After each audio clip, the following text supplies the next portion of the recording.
Hello students, welcome to Academy 21. I hope you all are fit and fine.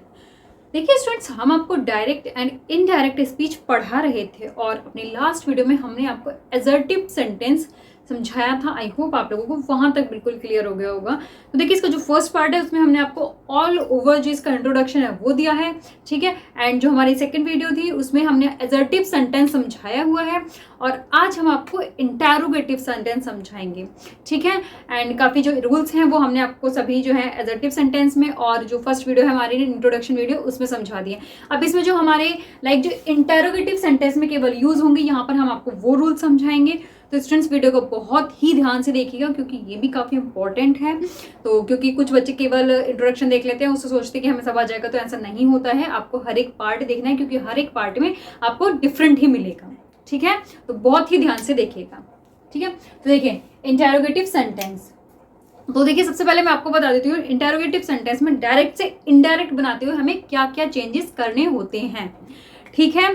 तो देखो सबसे पहले मैं आपको एक चीज बता देती हूँ कि जो हमारा सेंटेंस होता है वो दो पार्ट में डिवाइड होता है, ये आप सभी को अच्छे से पता है। तो जो हमारा ये फर्स्ट वाला पार्ट होता है ना, जो कॉमा के इधर वाला फर्स्ट वाला पार्ट होता है, इसको हम बोलते हैं रिपोर्टिंग वर्ब। और जो हमारे इन्वर्टेड कॉमा के बीच का पार्ट होता है, ठीक है ना, इसको हम बोलते हैं रिपोर्टेड स्पीच, ठीक है। Reporting verb and reported speech, इससे ना आप लोग अच्छे से एक बार मैंने आपको रिवाइज करा दिया, पहले मैंने आपको अच्छे से डिटेल में बताया हुआ है ये सब, ठीक है। तो देखिए इसका हमारा फर्स्ट रूल क्या है। देखिए फर्स्ट रूल है हमारा कि सेड और सेड टू को आस्क्ड में चेंज करते हैं, ठीक। देखिए एजर्टिव सेंटेंस जब हमने पढ़ा था तो हमने वहां पे पढ़ा था कि सेड होता है तो सेड का सेड रहता है और सेड टू होता है तो उसको हम टोल्ड में चेंज कर देते हैं। तो वो रूल केवल हमारा एजर्टिव सेंटेंस का था, ठीक है। इंटैरोगेटिव सेंटेंस में हमें क्या करना है, इंटैरोगेटिव सेंटेंस में अगर सेड है या सेड टू है दोनों को ही हम आस्क्ड में चेंज कर देते हैं। अब आप सोच रहे होंगे कि इंटैरोगेटिव सेंटेंस कौन से होते हैं। देखिए इंटैरोगेटिव सेंटेंस हमारे टू टाइप के होते हैं, एक जो हेल्पिंग वर्ब से शुरू होते हैं, दूसरे वो जो क्वेश्चन वर्ब से शुरू होते हैं, ठीक है। क्लियरली आपको थोड़ा और मैं अच्छे से बता देती हूँ। जो हमने टेंसेस पढ़े थे, टेंसेस में मैंने आपको सिंगल इंटैरोगेटिव और डबल इंटैरोगेटिव बताए थे ना, वही होते हैं क्वेश्चन वर्ड वाले जो हमारे यानी इंटैरोगेटिव सेंटेंस, ठीक है। तो यहाँ पर भी हमारा वही है, ठीक है। देखिए ये हमारा हेल्पिंग वर्ब से शुरू हो रहा है। तो दोनों टाइप में से सबसे पहले यहाँ पे पहले मैं आपको हेल्पिंग वर्ब से स्टार्ट होने वाले सेंटेंस के बारे में बताऊंगी, फिर नेक्स्ट इसके आगे मैं आपको जो हमारे क्वेश्चन वर्ड होते हैं उनसे स्टार्ट होने वाले सेंटेंस को समझाऊंगी, ठीक है। तो यहाँ पे फर्स्ट रूल क्लियर हो गया कि सेड और सेड टू को आस्क्ड में चेंज कर देते हैं, ठीक, इतना क्लियर। अब आगे देखिए, अब if reported speech begins with helping verb, यानी रिपोर्टेड स्पीच कौन सी होती है, ये वाली। अगर हमारी रिपोर्टेड स्पीच हेल्पिंग वर्ब से शुरू हो रही है, हेल्पिंग वर्ब यहाँ की देखिए डू से शुरू हो रही है, डिड से शुरू हो रही है, यानी किसी भी हेल्पिंग वर्ब से शुरू हो रही है, तो वहां पर हमें क्या करना है, जो हमारा कॉमा और इन्वर्टेड कॉमा है उसको हटाकर, ये कॉमा है ना, कॉमा और इन्वर्टेड कॉमा, इनको हटाकर कंजक्शन इफ या वेदर का यूज करना है। इफ भी यूज कर सकते हैं आप और वेदर भी यूज कर सकते हैं। एजर्टिव सेंटेंस में कॉमा और इन्वर्टेड कॉमा को हटाकर हम दैट यूज करते थे और इंटैरोगेटिव सेंटेंस में कॉमा और इन्वर्टेड कॉमा को हटाकर हमें इफ या वेदर यूज करना है, कुछ भी यूज कर सकते हैं दोनों में से। क्लियर हो गया इतना। अब देखिए नेक्स्ट थर्ड रूल इंपॉर्टेंट है कि देखिए हेल्पिंग वर्ब को इनडायरेक्ट बनाते समय सब्जेक्ट के बाद रखा जाता है, ठीक है। यानी जब हमारा ये क्या है, ये हमारा डायरेक्ट स्पीच का सेंटेंस है, जब हम इसकी इनडायरेक्ट बनाएंगे तो यहाँ पर आप डायरेक्ट में देख रहे हैं कि पहले हेल्पिंग वर्ब आ रही है फिर सब्जेक्ट आ रहा है, लेकिन जब हम इनडायरेक्ट बनाएंगे तो इनडायरेक्ट बनाते समय हेल्पिंग वर्ब को, जो हमारे हेल्पिंग वर्ब है उसको हम सब्जेक्ट के बाद यूज करेंगे, यानी पहले सब्जेक्ट आएगा उसके बाद हेल्पिंग वर्ब आएगी। क्लियर हो गया, आ गया समझ में। ये है इसके इंपॉर्टेंट रूल्स जो आपको अच्छे से समझने हैं, ठीक। अब देखो यहाँ पे मैंने ये दो एग्जाम्पल लिखे हुए हैं, इनके अकॉर्डिंग मैं आपको समझाती हूँ, ठीक है, ध्यान से देखिएगा। देखिए फर्स्ट एग्जाम्पल है हमारा, she said to me comma inverted comma start do you like bananas, ठीक है। ये वाला सेंटेंस क्या है, ये हमारा सिंपल प्रेजेंट का सेंटेंस है और जिसको हम कन्वर्ट करते हैं सिंपल पास्ट में। जब हम इनडायरेक्ट बनाएंगे तो सिंपल प्रेजेंट को हम सिंपल पास्ट में चेंज करते हैं, ठीक है। अब देखो सबसे पहले आ गया हमारा शी, तो शी तो हमारा शी ही आ जाएगा, ठीक है। फिर सेड टू हमारा किस में चेंज हो जाएगा, देखो सेड टू जाएगा हमारा आस्क्ड में चेंज, तो ये आस्क्ड, फिर ये मी, ठीक। अब कॉमा और इन्वर्टेड कॉमा हटाकर हम इफ या वेदर कुछ भी यूज करेंगे, तो यहाँ पे हम यूज करते हैं इफ। क्लियर? अब क्या था कि हेल्पिंग वर्ब को इनडायरेक्ट बनाते समय सब्जेक्ट के बाद रखेंगे, तो पहले आएगा हमारा सब्जेक्ट। तो इसमें देखो हमारा सब्जेक्ट क्या है, सब्जेक्ट है हमारा यू, यानी सेकंड पर्सन। ठीक है, और इसको हम किससे चेंज करते हैं, इसको हम रिपोर्टिंग वर्ब के ऑब्जेक्ट से यूज करते हैं, यानी सेकंड पर्सन को हम रिपोर्टिंग वर्ब के ऑब्जेक्ट से चेंज करते हैं। तो ये यू चेंज हो जाएगा हमारा मी से। जब यू हमारा मी से चेंज हो जाएगा तो क्या आएगा, आई। ठीक, अब ये सेंटेंस किसमें था, हमारा सिंपल प्रेजेंट में, बनेगा किसमें, सिंपल पास्ट में। तो हमारा लाइक है, लाइक का क्या हो जाएगा, लाइक्ड। ठीक है, देन बने नाज। अब आप यहां देखेंगे कि ये जो सेंटेंस है ये हमारा इंटरोगेटिव में था और ये हमारा सिंपल बन गया। ठीक है, सिंपल बन गया तो हमारा आएगा फुल स्टॉप। क्लियर हो गया? कितना इजी समझाया है। देखो अब तो हमारा ये सेंटेंस क्या बना, देखिए, she asked me if I liked bananas. Clear हो गया? यानी जब हम डायरेक्ट से इनडायरेक्ट बनाएंगे तो हमारा क्वेश्चन वर्ड भी हट जाएगा, फुल स्टॉप आ जाएगा।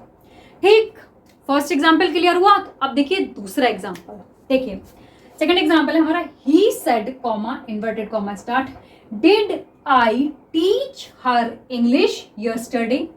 ठीक है, तो अब देखिए इसको हम चेंज करेंगे। देखो ही है, ही का ही रहेगा, सेड है, सेड चेंज हो जाएगा आस्क्ड में, आस्क्ड। कॉमा और इन्वर्टेड कॉमा हटा के हमें इफ या वेदर की यूज करना है। इफ हमने यहाँ पे यूज करके आपको बता दिया, अब हम यहाँ पे वेदर यूज करते हैं। ठीक है, अब उसके बाद में क्या आएगा, अब आएगा हमारा सब्जेक्ट। सब्जेक्ट क्या है हमारा, यहाँ पे आई है, आई यानी कि फर्स्ट पर्सन है, और फर्स्ट पर्सन को चेंज करते हैं हम रिपोर्टिंग वर्ब के सब्जेक्ट से। तो आई चेंज होगा हमारा ही से, तो यहाँ पे क्या आ जाएगा, ही। ठीक, अब ये सेंटेंस क्या है, ये हमारा सिंपल पास्ट टेंस का सेंटेंस है, और सिंपल पास्ट टेंस को हम चेंज करते हैं पास्ट परफेक्ट टेंस में। ठीक, तो यहाँ क्या आ जाएगा, ही हैड, टीच है तो हैड के साथ में थर्ड फॉर्म आती है, तो टॉट। अब ये हर है, थर्ड पर्सन है, थर्ड पर्सन चेंज नहीं होता है, तो हर इंग्लिश। और ये हमारी यस्टरडे है, यस्टरडे को हम किस में चेंज करते हैं, the previous day, the previous day, full stop. Clear हो गया? तो क्या बना ये सेंटेंस, देखो students, he asked whether he had taught her English the previous day, full stop। Clear? आ गया समझ में? तो यहां देखिए मैंने आपको हेल्पिंग वर्ब से शुरू होने वाले सेंटेंसेस समझा दिए हैं। अब आप जल्दी से इसको नोट कर लीजिए, फिर मैं आपको अब जो हमारे क्वेश्चन वर्ड से शुरू होने वाले सेंटेंस होते हैं वो समझाती हूँ।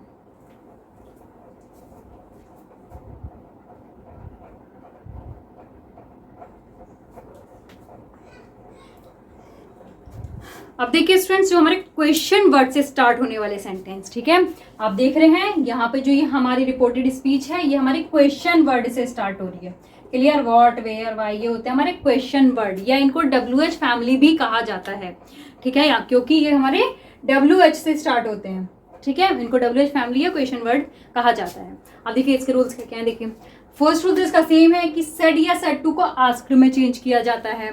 ठीक, अब देखिए सेकंड रूल है हमारा, if reported speech begins with question word, यानी जो हमारी रिपोर्टेड स्पीच है ये अगर क्वेश्चन वर्ड से शुरू हो रही है तो यहाँ पर हम कोई अलग से कंजक्शन यूज नहीं करते हैं। यहाँ पे जो हमारे इसमें क्वेश्चन वर्ड दिए गए होते हैं इनको ही हम कंजक्शन के रूप में यूज करते हैं। अभी आपने देखे थे जो हेल्पिंग वर्ब से स्टार्ट हो रहे थे उसमें हम कंजक्शन इफ या वेदर का यूज कर रहे थे। क्यों? क्योंकि वो हमारे हेल्पिंग वर्ब से स्टार्ट हो रहे थे। बट ये जो है ये हमारे जो WH वर्ड से स्टार्ट हो रहे हैं इनके लिए कंजक्शन हम इन्हीं के WH वर्ड का ही यूज करेंगे। कैसे करेंगे मैं आपको बताती हूँ, ध्यान से देखिएगा। देखिए शी का हमारा शी रहेगा, सेड टू हमारा आस्क्ड में चेंज हो जाएगा। ठीक है, हिम रहेगा। अभी यहाँ से इन्वर्टेड कॉमा और इन्वर्टेड कॉमा हट जाएगा और ये जो हमारा व्हाट है ये एज ए कंजक्शन यहाँ पे यूज होगा। ठीक, अब आगे ये जो हमारा सेंटेंस है ये हमारा सिंपल बन जाएगा। ठीक है, देखो अभी हमने जो लास्ट में पढ़ा था कि हमारी हेल्पिंग वर्ब क्वेश्चन वर्ड के बाद यूज होगी। ठीक, तो देखो ये हमारा यू है, यू क्या है, सेकंड पर्सन है जो किससे चेंज होता है हमारा, जो वो हमारे रिपोर्टिंग वर्ब के ऑब्जेक्ट से चेंज हो जाता है। तो यू हमारा चेंज होगा हिम से, तो क्या हो जाएगा हमारा यहाँ पे ही। ठीक, अब ये आर है, यानी जो ये सेंटेंस है ये हमारा प्रेजेंट कंटिन्यूअस टेंस का सेंटेंस है, और हमारा प्रेजेंट कंटिन्यूअस टेंस चेंज हो जाता है पास्ट कंटिन्यूअस टेंस में। ठीक है, तो अब ये आर है, यू के साथ में आर है, तो ही के साथ में वॉज यूज होगा। ठीक है, ये हमारे सब्जेक्ट के अकॉर्डिंग यूज होते हैं। ठीक, ही वॉज, उसके बाद में हमारा डूइंग, और नाउ चेंज हो जाता है हमारा देन में, फुल स्टॉप। अब ये सेंटेंस जो है हमारा सिंपल बन जाता है, क्योंकि व्हाट हमारा, अब यहाँ पे क्वेश्चन वर्ड नहीं रहा, यहाँ पे हमारा व्हाट कंजक्शन हो गया। क्लियर हो गया सेंटेंस। देखो मैं आपको एक बार रीड करके बताती हूँ। देखिए, she asked him what he was doing then, full stop. Clear हो गया, कितना इजी था, ये भी बिल्कुल टफ नहीं थे। अब देखिए नेक्स्ट एग्जाम्पल, नेक्स्ट है हमारा, देखिए I said to the girl comma inverted comma start where do you live, question mark inverted comma close. ठीक है, अब देखो इसको हम कैसे चेंज करेंगे। देखो आई रहेगा, सेड टू, आस्क्ड में चेंज हो जाएगा द गर्ल, सी आ जाएगा द गर्ल। अब कॉमा और इन्वर्टेड कॉमा हट जाएगा, और ये हमारा where as a conjunction use होगा। ठीक है, अब क्या आएगा हमारा सब्जेक्ट आएगा, यहाँ पे सब्जेक्ट है यू, और अभी मैंने आपको बताया यू कैसे चेंज होता है हमारा ऑब्जेक्ट से। तो यू अब हमारा चेंज हो जाएगा द गर्ल से द गर्ल यानी कि लड़की, तो क्या आ जाएगा शी। ठीक है, अब ये सेंटेंस किसमें है, ये हमारा सिंपल प्रेजेंट टेंस का सेंटेंस है, और सिंपल प्रेजेंट टेंस को चेंज करते हैं हम सिंपल पास्ट में। तो क्या आ जाएगा शी, अब लिव है तो क्या आ जाएगा लिव्ड, फुल स्टॉप। ओके, तो हमारा सेंटेंस क्या बना, देखिए I asked the girl where she lived, full stop. आगे समझ में कितने इजी सेंटेंसेस होते हैं इसमें, तो है ना। अब देखो हमारा लास्ट एग्जाम्पल, देखो Mohan said comma inverted comma start why shall I not play cricket tomorrow, question mark and inverted comma close. ठीक है, अब देखो हम इसको कैसे बनाएंगे। देखो मोहन का हमारा मोहन आ गया, सेड चेंज हो गया आस्क्ड में। ठीक है, अब कॉमा और इन्वर्टेड कॉमा हट जाएगा, और वाई हमारा एज ए कंजक्शन यूज हो जाएगा। ठीक, अब क्या आएगा, अब आएगा पहले हमारा सब्जेक्ट, सब्जेक्ट क्या है आई, यानी कि फर्स्ट पर्सन, और फर्स्ट पर्सन किससे चेंज होता है, फर्स्ट पर्सन हमारा चेंज होता है रिपोर्टिंग वर्ब के सब्जेक्ट से। तो हमारा ये आई चेंज हो जाएगा मोहन से, मोहन कौन है, लड़का है, तो ये ही। ठीक, अब आई के साथ में शैल आया था, तो मैंने आपको बताया था कि शैल हमारा चेंज हो जाएगा शुड में। ठीक है, बट ही है, यहाँ पे ही आ गया, ही के साथ आता है विल, और विल को चेंज करते हैं हम वुड में, तो ही के साथ हमारा वुड आएगा, शुड नहीं आएगा, वुड आएगा, क्योंकि ये शैल विल और शुड वुड ही हमारे सब्जेक्ट के अकॉर्डिंग यूज होते हैं। ठीक है, तो यहाँ पे क्या आ जाएगा, he would not play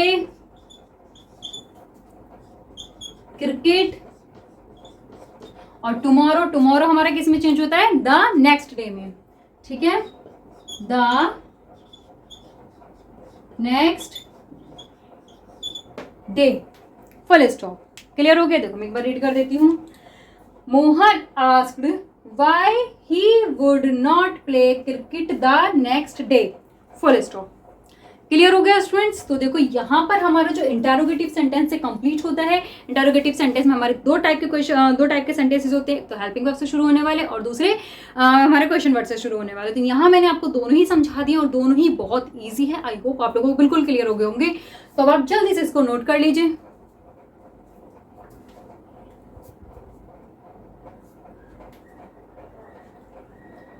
okay, हो गया नोट। तो हमारा आज इंटरोगेटिव सेंटेंस कंप्लीट होता है और हमने इसमें आपको दो सेंटेंस समझा दिए, यानी पहले हमने आपको एजर्टिव सेंटेंस समझा दिया था, आज हमने आपको इंटरोगेटिव सेंटेंस समझा दिया है। अब हम अपनी नेक्स्ट वीडियो में आपको इंपरेटिव सेंटेंस समझाएंगे। तो स्टूडेंट्स, अगर आपको आज की वीडियो अच्छी लगी हो तो उसको लाइक एंड शेयर कीजिएगा, और अगर आपको इसमें कोई भी क्वेरी है तो आप हमसे कमेंट करके पूछ सकते हैं। और इसी तरह से हमारे बाकी के रूल्स पढ़ने के लिए, बाकी इंग्लिश पढ़ने के लिए आप हमारे चैनल को सब्सक्राइब कर सकते हैं, क्योंकि वहाँ पर आपको हमारी शॉर्ट हैंड, हमने शॉर्ट हैंड भी समझाई हुई, यानी शॉर्ट हैंड भी वहाँ पे हम पढ़ाते हैं। आपको शॉर्ट हैंड की वीडियोस भी मिल जाएंगी। अगर आप पढ़ना चाहते हैं शॉर्ट हैंड, तो अगर आप रीजनिंग पढ़ना चाहते हैं तो वहाँ पे आपको रीजनिंग की वीडियोस भी मिल जाएंगी। ठीक है, तो नेक्स्ट वीडियो में हम आपको इंपरेटिव सेंटेंस पढ़ाएंगे। तब तक के लिए थैंक यू।